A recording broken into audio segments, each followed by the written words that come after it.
Welcome to Navigating Your 20s. I'm your host, Jess Hugo, and I am so excited to have you here. I'm an online personal trainer and nutritionist, but honestly, underneath it all, I am just a girl who is struggling, thriving, and surviving somehow all at once. So if this is you, you are not alone. If you want all the juicy tea on what it's like to be a girl navigating her 20s, I'm talking relationships, health, fitness, social life, work, and everything in between, then you're in the right place. Hello, my girls. Welcome back to my bedroom. Whoa, new location unlocked. I don't even know why, but I just roguely was like, I'm going to rearrange my whole bedroom. And I don't really know what I'm going to do about the setup. Like, I feel like right now, I'm looking at her. She's a bit shadowy. She's a bit zoomed in, but I'm like, it is what it is. We're getting comfy. We're sitting back. We're relaxing. We're going straight in though.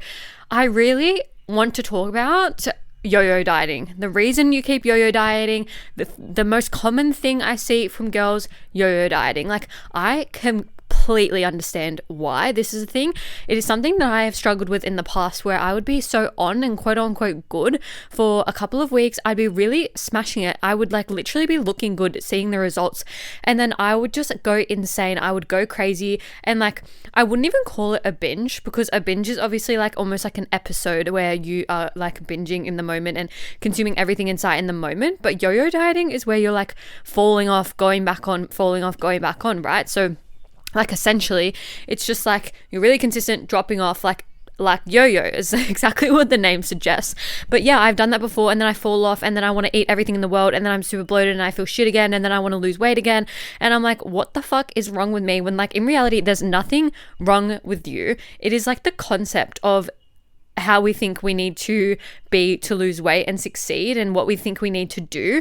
And it's like, it is skewed, because you're like, okay, cool, I want to lose weight. So then you sign up with a coach to lose weight. You drop off because you've lost the weight, and then you're like back in your old tricks and trade. You're back falling off, like not doing the quote unquote daily tasks, and like feeling like you've gone from 0 to 100. And like, that is a mix of the all or nothing mindset as well. But it's like, when we really drop back, we just want to break from everything, and then we're out, and then we're deciding that we look quote unquote bad again, and then we're like, okay, I want to start again. And like, that is the whole yo-yo of things. And it's like, it's confusing, because you're basically self-sabotaging yourself every time you look good, and then you go and look bad again. Sorry, like, if you are not watching and you're listening, I am air quoting everything, don't worry. I don't think anyone looks good or bad or anything, but you know what I'm saying. Yeah, if you think you then look like bad, then you want to start a deficit again, and you're going in and out, but then you can't stick to it because it feels so restrictive. And I see it very often with like mini cuts or aggressive cuts. So there is a difference between a mini cut and a cut in general. Mini cuts are more extreme and restrictive. Mini cuts are for a shorter period of time. Not anyone and everyone can do mini cuts. I can do mini cuts now that I'm like more educated, and I've spent a lot of time nurturing my body at maintenance. And you guys already know my thoughts and opinions on this. Like, you guys need to sit at maintenance and nurture your body. And you already know all my feelings on this. But when in the past, when I wouldn't do maintenance, because I told you guys that I would like refuse and think it was such a waste of time and money, when it literally isn't, you're doing yourself more of a disservice by not doing those things. You actually waste more time and more money going in and out of deficits all the time. And I see it really, really often. You go in with a coach that you potentially lost weight with before.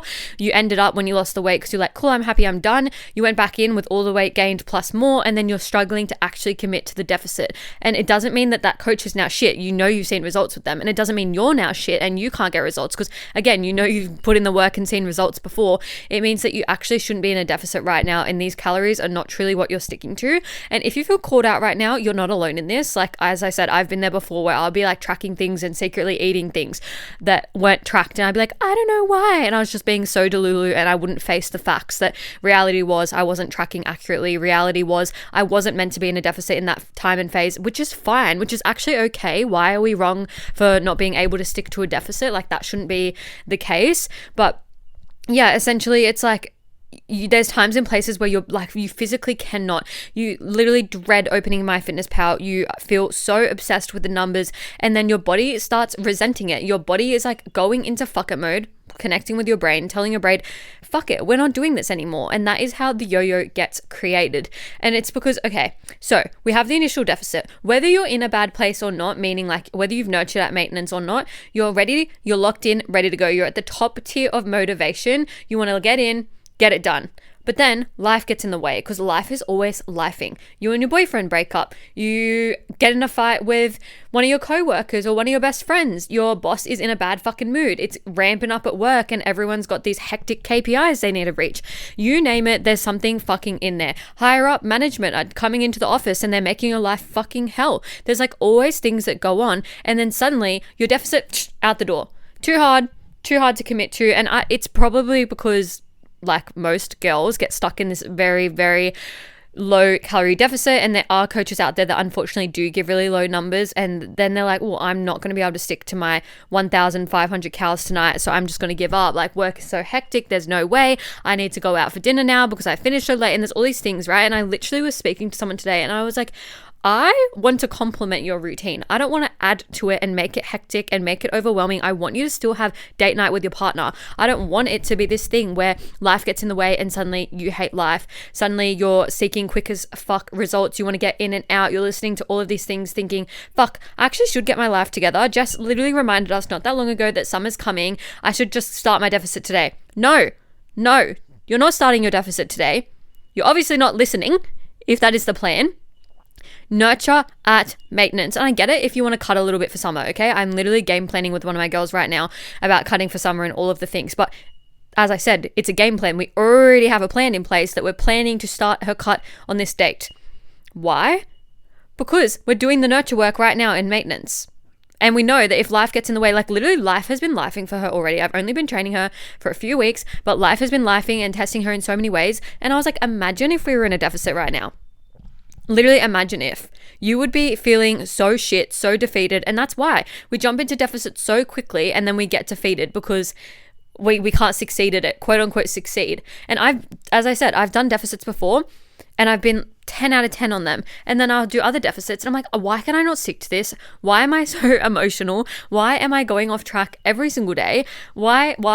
And it's because like the season of life might be happening. There's like, I remember vividly, there was a time where I was trying to do it, but I was so busy face to face with sessions, blessed, but like I was so busy and I had so many back to back that there would be hours that I couldn't eat. So then if I had a quick like 5-minute break, I'd be like scoffing random shit. And I was like, this is not helping. This is literally not helping. This is doing me a disservice. I can't be doing this because I'm not going to see the results that I desire by doing this. And then I was like, okay, maybe now is just not the time to be in a deficit. Maybe I have to just accept the fact that right now is not the time to be doing that. You know what I mean? As I said, the maintenance phase is the phase everyone skips.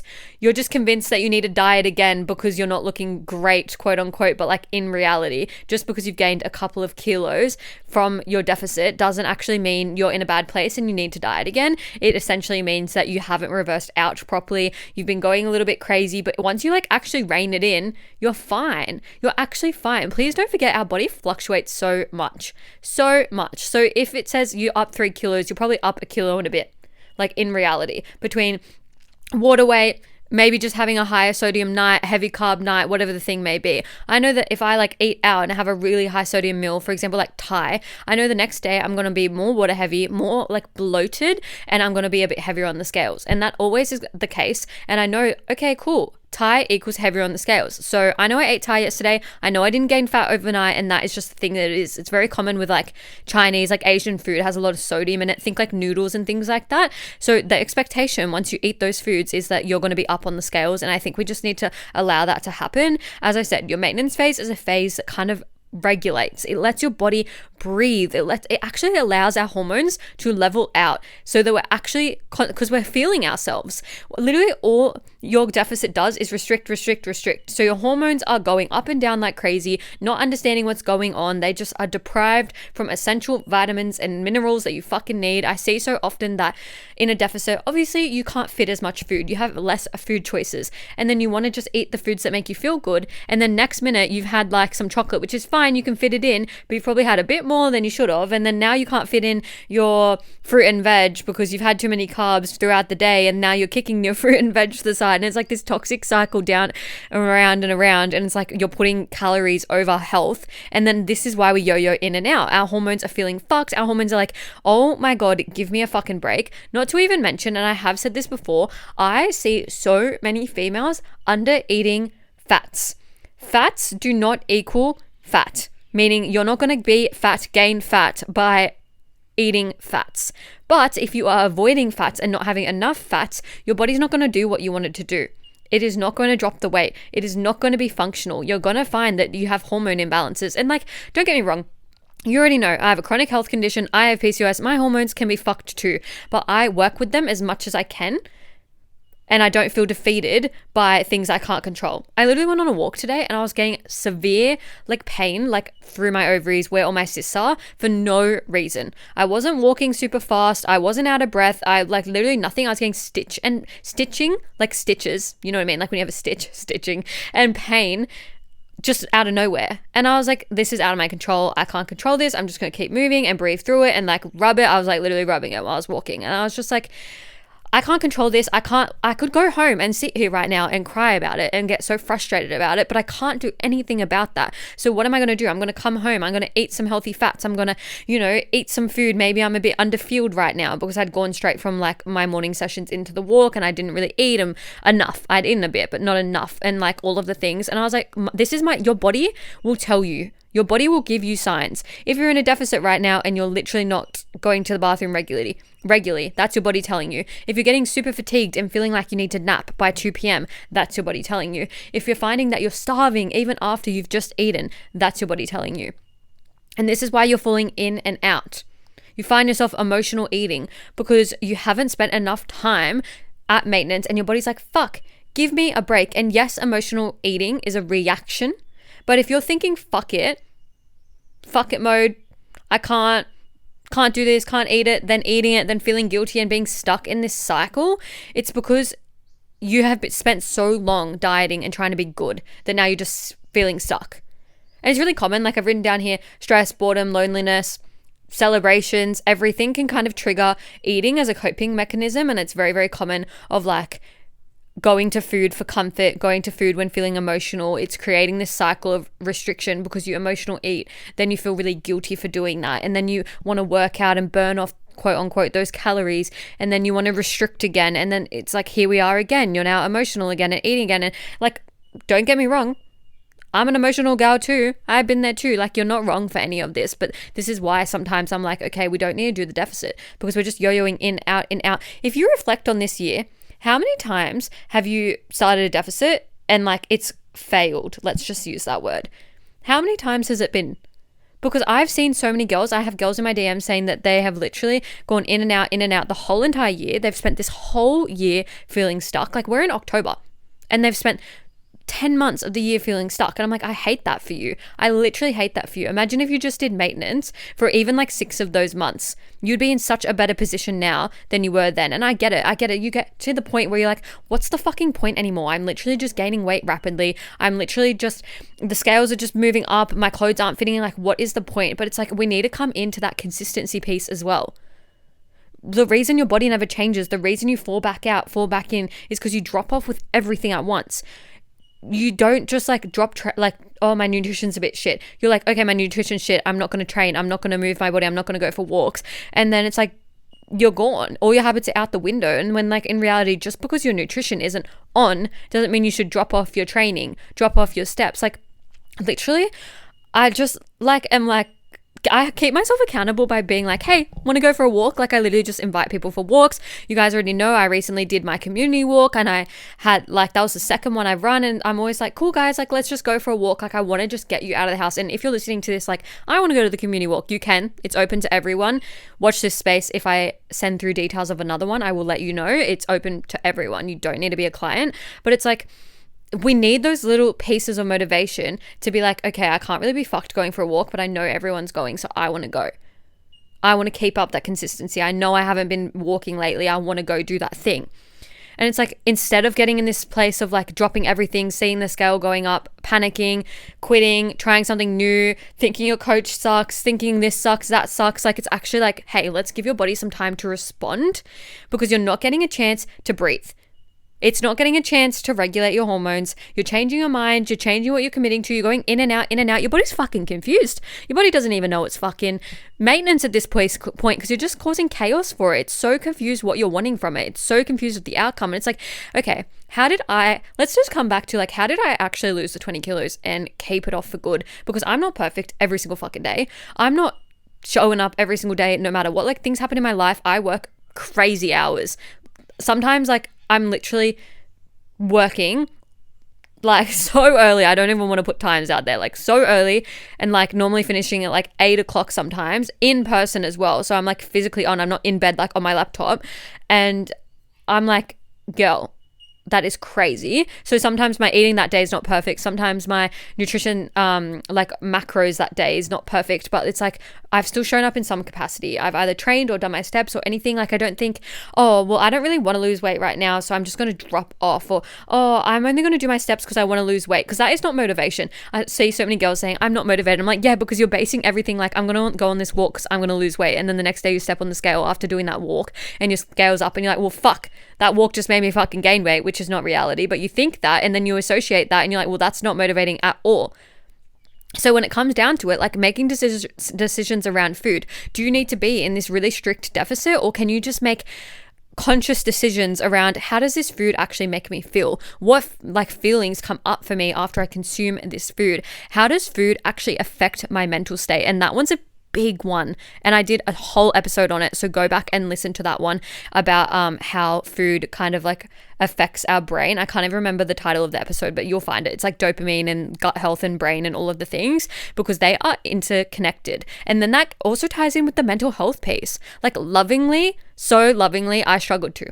I gained 20 kilos like too, but it didn't happen overnight. I also had to take responsibility for the fact that I had seasons of struggles, and I would not take responsibility for that. And I wish I just realized how much harder I was making things for myself by dropping off. Things are always going to happen. You're going to break up with your boyfriend. You're going to like have to move back home. You're going to have to get in a fight with your bestie and not talk to them, and go no contact with your ex, and your mum's fucking pissing you off, and it's all these things. But you don't want to drop off, because dropping off puts you in a worse situation than just continuing to show up in whatever capacity you have to give. If you're training 5 days a week, you're doing your steps, you're doing some Pilates on top, you're eating perfect, maybe that's not maintainable right now, but going and doing Pilates maybe once or twice, training once or twice, going for walks every few days, that is maintainable. You can scale it back without completely dropping off. And if you're struggling at the moment, have a conversation. Have a conversation, whether you're in coaching or not. Like, coaching, if you're in it, it's a collaboration. See how you can scale back without dropping off completely. Like, yes, you might be struggling with your mental health. Yes, you might be struggling to, as I said, do 5 this, 5 that. But if you actually speak with your coach, or speak to anyone that you're getting programming from, or maybe you commit to a walking group that you go so often, just speak to someone and say, how can I take a step back, maybe reduce my sessions or reduce my steps or like my commitment as a whole, but still keep it up, because you are going to struggle more, lovingly. You are going to struggle more staying in bed and rotting all day, dropping off everything and gaining back the weight than you are to just push yourself outside of your comfort zone a little bit more, push yourself out of the house and push past this point. Sometimes I literally just sit on my phone in the grass in the front yard. The other day I put out a picnic blanket, I just laid there. I actually wasn't on my phone. I was playing music from my phone. But it's like, just sit there and just take in everything. Get out of bed, get off social media. Social media, you already know, is feeling like it's making you feel worse. And you know what the funny thing is? We don't realize, like, so many of us don't realize how we are subconsciously comparing and how it's so much of like a highlight reel. But I literally was talking to one of my girls, and she was saying like, this person is like going through it, this, and then this person was literally posting on their Instagram, life lately, loving life, look at how great my life is, blah, blah, blah, blah, doing this, doing that, bought this, bought that. And I'm like, you wouldn't even know that they are like performing for their followers. It's so performative. So I really want you to just put down the phone, get outside, get into nature, get in the fucking sun, and realize like it's actually not that deep. And also, this is like the major takeaway, I feel. Skinny doesn't even equal happy. Can we reflect on if you're even happy right now, or if you're just looking in the mirror and thinking you look bad because of societal norms and what everyone else is looking like and wearing and doing and posting and all of the things? Because I've been at lower weights than I am right now and kind of hated how I looked at the time compared to how I actually like how I look now. And I look so I literally get compliments every time I post stories, like training stories. And I agree. I agree, because I literally look so strong, so toned. Like I'm literally like I'm on fire. And it's like, what have I been doing? You guys know I post my stuff all the time. I'm not doing anything crazy. I'm just being consistent. I'm not falling in and out of deficits. I'm giving my body time to heal and breathe, especially if you're a girly struggling with gut health issues, PCOS, any type of chronic health. You need to give your body time to rest, recover, and like literally just like mellow out. It needs to be able to like recenter and like just become level again. So it's not all like this, especially if you're feeling really stressed right now. It's going to be all over the place and it's not time to be in a deficit. So hopefully you got something to take away from this with not just like when is it time to start a deficit and all of the things, but also kind of like I don't need to be in a deficit to be consistent and show up and do the things, and I can actually just keep looking after myself without a major weight loss goal in mind. I hope you enjoyed this episode. I know it was a lot, but I trust you, girl. I think you are about to go into maintenance and see amazing results and all of the things. If you enjoyed this episode, rate the podcast 5 stars and I will catch you in the next one. Mwah. That's a wrap on another episode of Navigating Your 20s. Thank you so much for joining me and taking the time to listen. If you enjoyed the conversation, vibes, and got something out of today, please feel free to send me a DM with any key takeaways and feedback, or share on your socials and tag me so we can connect. If you liked today's episode and you're wanting more from me, you can find me on all socials at success.withjess.